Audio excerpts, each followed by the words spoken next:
கேள்வி ஒன்றாக இருந்தாலும் பதில் எப்படியா இருக்கான், ஆளுக்கு ஏற்ற மாதிரி மாறுபடும். நேரில் வந்துட்டால் என்ன பண்ணிடலாம், எல்லா கேள்வியும் கேட்டு தெளிவாக. அதுக்கு தான் சத் சங்கம். என்னுடைய நோக்கம் எல்லாம் மனிதர்கள் எல்லாம் மகிழ்ச்சியாக இருக்கணும், அவ்வளோதான். எல்லாரும் தனக்கான உலகத்தை உருவாக்கினார்களா அப்படின்னா கிடையாது.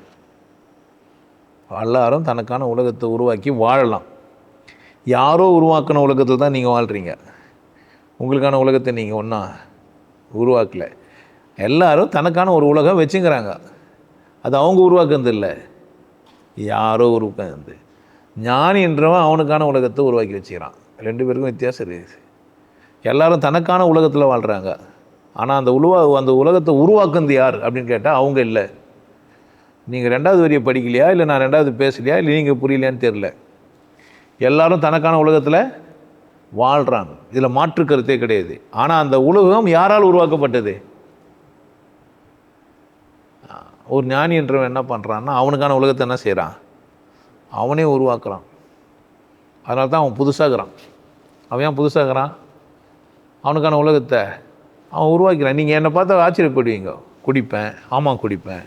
பிடிப்பேன், ஆமாம் பிடிப்பேன். சண்டை போடுவேன், ஆமாம் சண்டை போடுவேன். அசிங்கமாக பேசுவேன், ஆமாம் அசிங்கமாக பேசுவேன்.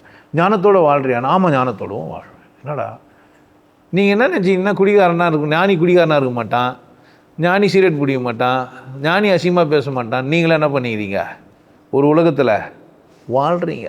அது உங்கள் உலகம், நீங்கள் உருவாக்குறது இல்லை. யாரோ உருவாக்குறது உண்மை நினச்சின்னு அதில் என்ன பண்ணிக்கிறீங்க, போய் அடாப்ட் ஆகிட்டுக்கிறீங்க. ஒரு ஞானி அப்படி இல்லை. அவர் என்ன பண்ணுறாரு, சொந்த காலில் நடக்கிறாரு. நானும் சொந்த காலில் தான் நடக்கிறேன்னு சொல்லாதீங்க. சொந்த காலில் தான், ஆனால் நீங்கள் உங்கள் வழியில் நடக்கலை. எனக்கு மரிய ஜான் ஒரு நண்பர் ஐசிஎஃப்பில் வேலை செய்கிற காலத்தில், நான் சொல்கிறது ஞானமடையத்துக்கு கொஞ்சம் நெருக்கமான நேரத்தில், ஒரு 98லேருந்து 2000 2001 வரைக்கும். அப்போ சொல்லுவார், நீங்கள் உங்களுக்கான பாதையை புதுசாக உருவாக்குறீங்கன்னு நினைக்கிறேன் அப்படின்னார். அவர் ஒரு தீர்க்கதரிசி தான் என்னை பொறுத்த வரைக்கும். உனக்கான பாதையை நீங்கள் என்ன பண்ணுறீங்க, உருவாக்குறீங்க நான் நினைக்கிறேன். நீங்கள் கிறிஸ்துவத்தை பேசுகிறீங்க, இயேசுநாதரை பேசுகிறீங்க, அப்போலாம் பேசுவேன், பைபிள்லாம் படிப்பேன், பேசுகிறீங்க. ஆனால் அவர் என்ன பண்ண மாட்டேன்றீங்கன்னா, அவர் வழியில் வர மாட்டேன்றீங்க. சர்ச்சுக்கு போக மாட்டேன்றீங்க, பைபிள் படித்து அதே ப்ரேயர் பண்ண மாட்டேன்றீங்க. இந்து மதம், இந்து பாட்டெலாம் நல்லா பாடுறீங்க, என்ன பண்ணல நீங்கள், திருநூறோ குங்குமோ என்ன பண்ணல, வச்சுக்கிறது இல்லை. தேடுற காலத்தில் சொல்கிறேன் நான். அப்போனா யார், இப்போ நான் எனக்கான உலகத்தை உருவாக்கி உங்களுக்கான உலகத்தை நீங்கள் உருவாக்குங்கன்னு சொல்லித்தரேன். ஆனால் எல்லோரும் அவங்கவுங்க உலகத்தில் தான் வாழ்கிறாங்க. நல்லா புரிஞ்சு வச்சுங்க. ஆனால் அது யார் உருவாக்குந்தே, அங்கே தான் மாறுது. அவங்க உருவாக்குந்தா இருந்தால் அவங்க சுதந்திரம் இருக்கிறதுனால அவங்க என்ன பண்ணிப்பாங்க, அதை திருத்திப்பாங்க. ஒரு உலகத்தில் இருக்கிறாங்க, அவங்களுக்கு அதில் என்ன சுதந்திரம் இல்லை. அவங்க உருவாக்குறதில் சுதந்திரம் இருக்கும். அப்படி தானே? வீடு எந்துன்னா ஆணி எங்கே வேணால் வச்சுக்கலாம். அப்படி தானே? இன்னொருத்தர் வீட்டில் போய் வாடகை இருந்தீங்கன்னா முடியாது, ஆணி அடிக்க முடியும். கேட்டை 9 மணிக்கு மூடக்கூடாது.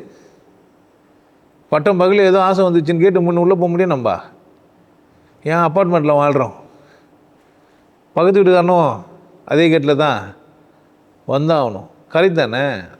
தனக்கான உருவாக்கணுவனுக்கு அப்போ தான் எல்லாமே தனித்தனி உலகத்தில் வாழ்கிறோம். ஆனால் உருவாக்குறது யார் தான் இல்லை, அவங்க இல்லை. ஞானிகளும் அப்படி தான் இல்லை. ஞானிகள் மட்டும்தான் தனக்கான உலகத்தை. நீங்கள் ஒரு நபி எடுத்துக்கிட்டிங்கன்னா அவருக்கான உலகத்தை அவரே உருவாக்கிக்கிறாரு. என்னால் அவருடைய உலகத்தை ஒத்துக்க முடியல, என்னால் ஒத்துக்க முடியல. அது அவர் உலகத்தை ஒத்துக்கணுங்களால என்ன ஒத்துக்க முடியல. பிரச்சனை எங்கே பாருங்கள், நபி ஒரு உலகத்தை உருவாக்கி வாழ்ந்தார். அவர் ஒரு உலகத்தை உருவாக்கி வாழ்ந்தார். அவர்கிட்ட கடவுள் பேசுகிறாரு, கடவுள் பேசுனாருன்னு மக்கள் நம்புகிறாங்க. அவங்க ஒரு கூட்டத்தை உருவாக்கிக்கிறாங்க. இப்போ அவங்களுக்கான உலகமாக நபியோட உலகத்தில் இருக்கிறாங்களா? நான் அப்படி இல்லை. நான் எனக்கான உலகத்தில் இருக்கிறேன். நான் எனக்கான உலகத்துலேருந்து நீங்கள் பாவம் கஷ்டப்படுறீங்களே, அந்த உலகத்தில் அந்த மாதிரி இல்லைன்னு சொன்னால் கேட்க மாட்டேன்றாங்க. எங்கள் உலகத்தில் நாங்கள் சொர்க்கத்தில் இருக்கிறோம், நாங்கள் செத்த பேர் எங்களை யாரோ கூட்டும் போவாங்கன்றான். அப்படி தானே? ஜாதிய கோட்பாடுகளை உருவாக்கணும் ஒரு உலகம் இருக்கத்தான் செய்யுது. நீங்கள் அந்த உலகத்தில் இருக்கிறீங்க. நான் ஏன் நான் உருவாக்கணும் உலகத்தில் நீ உனக்கான உலகத்தை உருவாக்கிக்கலாம். நீ ஜாதியெல்லாம் விட்டு வெளியே வானா என்ன பண்ண முடியாது, உங்களால் வர முடியல. பேசுகிறீங்க, போகிறீங்க, எல்லாமே பண்ணுறீங்க. ஒரு சந்தர்ப்பத்தில் தான் தேடுறீங்க. நீங்கள் போய் ஜாதியில் தான் வாய்ப்பு தேடுறீங்க. காரணம் என்ன? உங்கள் உலகம் வேறு, என் உலகம் வேறு ஆகுது. ஆனால் உங்கள் உலகம் உங்களது இல்லை. உங்களது என்ன பண்ணிப்பீங்க? அப்படி தானே? என் வீடுனா நான் இயேசுநாதர் ஃபோட்டோ எடுத்துன்னு வந்து வைப்பேன், நபியோட ஃபோட்டோ எடுத்துன்னு வந்து வைப்பேன், நபியை படிப்பேன், இயேசுநாதரை படிப்பேன், இன்னும் எதனா இருந்தாக்கா படிப்பேன். அப்படி தானே? ஏன் என்னோடய வீடு நான் என்ன பண்ணிக்கலாம்? என் உலகத்தை நான் மாற்றிக்கலாம். இன்னொருத்தர் உலகத்தில் போய் நீங்கள் மாற்ற முடியாது. ஆனால் ஒவ்வொரு தனி நபரும் தனக்கான உலகத்தை உருவாக்கிக்கவும் செய்யலாம். நீங்கள் தனியாக உங்களுக்கான ஒரு உலகத்தில் தான் வாழ்கிறீங்க, அதில் மாற்று கருத்து இல்லை. ஆனால் என்ன செய்யலாம்? நீங்கள் உங்களுக்கான ஒரு உலகத்தை உருவாக்கிக்கலாம். தில் இல்லை உங்களுக்கு. தில் இருந்தால் என்ன செய்யலாம்? நீங்கள் அதுக்கெல்லாம் ஆண்மை வேணும். ஆண்மை வேணும்னாக்கா மீசை வச்சு நான் ஆகணும்னு கிடையாது. எப்படி இருக்கணும்? சுயபலம் இருக்கணும், கெத்து இருக்கணும். எல்லாம் செத்து போய்க்கிறீங்க, போனங்க. ஒரு ஜாதி பேர் சொல்கிறோம் யாருன்னா என்ன கேட்டால் போனோம். ஒரு மதத்து பேரை சொல்கிறோம் யார் தான் என்ன கேட்டால் போனோம். அது போனோம், வாழ்கிற போனோம். அது உயிர் போட இல்லவே இல்லை. அதால் அதோட கோட்பாடுகளை சித்தாந்தத்தை மாற்றிக்க முடியாது. கருத்து கோட்பாடுகள் இருக்குதுன்னே நம்பினுக்குது. இதெல்லாம் ஒன்றும் செய்ய முடியாது. திருத்த முடியுமா? என்ன சாத்தியம்? எனக்கு வேலையா? அதுவும் இல்லை. நான் சொன்னது எல்லோரும் அவங்கவுங்க உலகத்தில் வாழ்கிறீங்க. ஆனால் அது யார் உருவாக்குனீங்களா இல்லையானே உங்களுக்கு தான் தெரியும். நீங்கள் உருவாக்குனீங்களா எவனோ உருவாக்குந்தா? எவனோ உருவாக்குனதில் போய் என்ன பண்ணுகிறீங்க? கரையாம்பூத்தில் போய் பாம்பு பொந்துன்னு எந்துன்னு சொன்னால் உண்மையாக இது? பார்த்துக்கோங்க. தனித்தனி உலகம்தான், ஆனால் அது யாரால் உருவாக்கப்பட்டது இல்லை. அப்படி உருவாக்குறவுன்னா ஞானின்றாங்க. ஆனால் அவன் உருவாக்கின உலகத்தில் நீங்கள் போய் வாழலான்னு பார்க்குறீங்க. அதுவும் தப்பு தான். என்ன என் உருவாக்குற உலகத்தில் உங்களால் வாழவே முடியாது. அதுதான் உங்கள் பிரச்சனையே. இருந்தாலும் என்ன ஒன்று கரெக்டாக சொன்னான்னா நம்ம என்ன பண்ணலாம்? அதே மாதிரி நந்து போயிடலாம். இவன் பாட்டு என்ன ஒன்றா பண்ணலான்றான், ஆனால் ஒழுக்கன்றான், சுய ஒழுக்கன்றான். ஒரு கன்ஃபியூசிங்காக இருக்குது. பிடிக்கத்தான் ஓனா வான்றான், குட்டினா தான் வர திட்டுறான். மூணாவது கட்டிங்க ஏன்டா கேட்பது? சரக்கு ஊற்றி கொடுத்தான், குடி சொன்னோம், ஆசையாக இருக்குதுன்னு தானே கேட்டோம். காசு ஒன்றா கொடுத்துறேன்டான்றான் அவன். நான் சொல்கிறேன் 2 கட்டை நிறுத்தினா நிறுத்துன்றேன். நான் டென்ஷன் ஆகிடுறான்.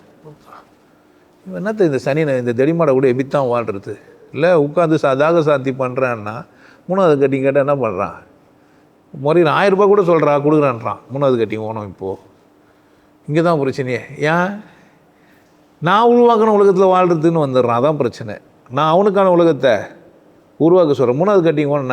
நான் ஃபுல் பாட்டில் வாங்கி வச்சுன்னு வீட்டில் வச்சு குடிக்கலாம் தானே சந்தோஷமா? ஒரு பிள்ளை என்னை பார்த்து கேட்டால் வீட்டிலலாம் குடிப்பீங்களா நீங்கள்? குடிதுன்னா வீட்டில் தானேம்மா குடிக்கணும். என்ன நான் குடிதுன்னா எங்கே குடினா? வீட்டில் குடிக்கூடாதாம்மே. இன்னும் சில பேர்லாம் கூடாது. எங்கள் வீட்டில் பீப் செய்ய மாட்டாங்க, வேவாதாம்மா அவங்க வீட்டில் வச்சான்னு. நான் அப்படிலாம் இல்லை. எனக்கு பிரச்சனை இல்லை, எங்கள் அம்மாவுக்கு தான் பிரச்சனை. அப்போது தனி குத்தனம் போயிட்டேன். ஆமாம், தனி குத்தனம் தான் போயிட்டேன். அப்புறமா எப்போனா ஃபோன் பண்ணி கேட்கும்போது பீஃப்ன்ட்டா சந்தோஷம் இது பண்ணுவாங்களே, தப்பாக சொல்லுவாங்கல்ல. நீ ஏன் பீஃப்ன்ற, வேறு எதனா சொல்லு, சிக்கன் சொல்லு அப்படின்னா. அது மாதிரி போய் சொல்ல முடியாது. அப்போ உலகம் எப்படி இருக்குது? அவங்க உலகம். ஆமாம், ஒருத்தரும் ஒரு மோசமான உலகத்துலேருந்து வரீங்க. அதை பார்த்து ஆச்சரியமாக இருக்கும். ஆஹா, அதனால தான் சொன்னேன், உங்களுக்குன்னு ஒருத்தருக்கும் வீட்டில் பீஃப் செய்யாத ஒரு உலகம் இருக்குது. ஆமாம் தானே? பட்டப்படாத வெளியே வராத ஒரு உலகம் இருக்குது. ஆச்சாரத்தோடு வாழ்கிற ஒரு உலகம் இருக்குது. ஆற்றுல இருக்கிற உலகம் இருக்குது. இப்போது தனித்தனி உலகமா இல்லையா? எல்லோரும் ஒரே உலகத்தில் இருக்கிறீங்க. ஆளாளுக்கே உலகம் வேறு தான். புரியுதா? ஆனால் யார் உருவாக்குறது இல்லை இது. கேள்வி வர இதில் அவங்கவுங்களுக்கு ஒரு உலகம் இருக்கிற மாதிரி ஞானிகளுக்கு தனி உலகம் இருக்குமா? ஞானி ஒருத்தர் புரிந்து கொண்ட ஒரு மனிதனாக ஞானின்னு நீங்கள் சொல்கிறீங்கன்னா அவர் என்ன பண்ணுவார்? அவருக்கான உலகத்தை டயோஜனிஸ் அவனுக்கான உலகத்தை உருவாக்கிட்டான். இயேசு அவனுக்கான அவன் உலகத்தில் போய் நீங்கள் வாழ்கிறீங்க. அதான் எனக்கு கஷ்டமாகுது. டேய், அதெல்லாம் அவன் உருவாக்குறா. உன்னாலே என்ன பண்ண முடியும்?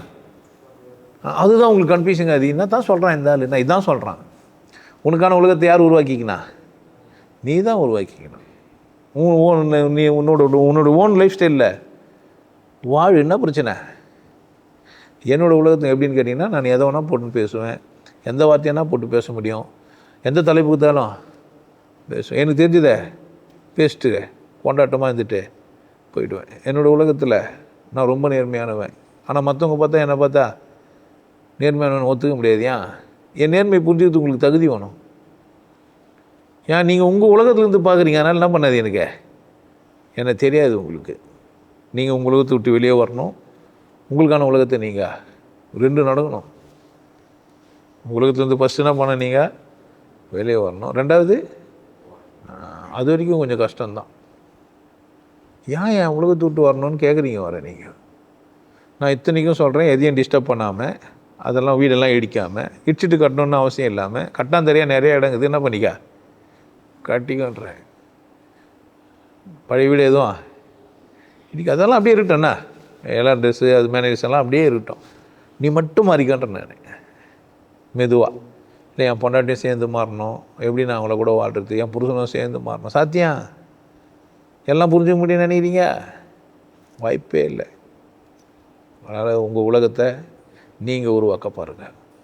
உங்களுக்கு எல்லாருக்கும் ஒரு விஷயம் சொல்கிறேன், ஆனந்த வாழ்வு அப்படின்ற ஒரு கோர்ஸ் யூடியூப்பில் போட்டு வச்சுக்கிறேன். Happy life course. நீங்கள் மெம்பர் ஆனீங்கன்னா ஆனந்த வாழ்வு கோர்ஸை நேரடியாக நீங்கள் யூடியூப்பில் பார்க்கலாம். ஃபேமிலியாக டிவியில் போட்டு என்ன பண்ணலாம், எல்லாரும் ஃபேமிலியாக போட்டு பார்க்கலாம். ஒருத்தர் தான் சப்ஸ்கிரைப் பண்ணீங்க, 5 பேர் 6 பேர் என்ன பண்ணலாம், நீங்கள் அதை பார்க்கலாம். வாய்ப்பு பயன்படுத்திக்கப்பா. இறைவை உணர்வோம், இன்பத்தில் கிடைப்போம், குருசிர யோகிய நாடு, உன்னை நீ கொண்டாடு, கொண்டாட்டம் உனது பிறப்புரிமை, மனம் மறப்போம், மனிதம் வளர்ப்போம். நல்லா இருங்க, சிறப்பாக இருங்க, கொண்டாட்டமாக இருங்க. உங்களை நீங்கள் மதிப்பு மிகுந்தவராக மாற்றுறது உங்கள் கையில் தான் இருக்குது. நல்லா இருங்க. நான் ஒரு வாய்ப்பு என்னை பயன்படுத்திக்கலாம். நல்லது.